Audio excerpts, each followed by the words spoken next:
رسول اللہ صلی اللہ علیہ وسلم نے بیعت لیتے وقت ہم سے یہ عہد بھی لیا تھا کہ ہم میت پر نوحہ نہیں کریں گی، لیکن اس اقرار کو 5 عورتوں کے سوا اور کسی نے پورا نہیں کیا۔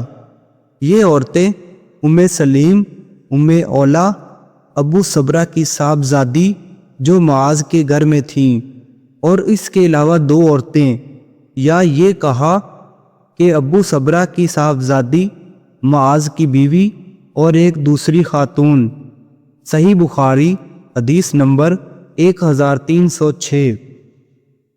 نبی کریم صلی اللہ علیہ وسلم نے فرمایا کہ جب تم لوگ جنازہ دیکھو تو کھڑے ہو جاؤ، اور جو شخص جنازے کے ساتھ چل رہا ہو وہ اس وقت تک نہ بیٹھے جب تک جنازہ رکھ نہ دیا جائے۔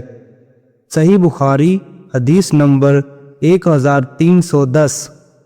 ہمارے سامنے سے ایک جنازہ گزرا تو نبی کریم صلی اللہ علیہ وسلم کھڑے ہو گئے اور ہم بھی کھڑے ہو گئے۔ پھر ہم نے کہا کہ یا رسول اللہ، یہ تو یہودی کا جنازہ تھا۔ آپ صلی اللہ علیہ وسلم نے فرمایا کہ جب تم لوگ جنازہ دیکھو تو کھڑے ہو جایا کرو۔ صحیح بخاری حدیث نمبر 1311۔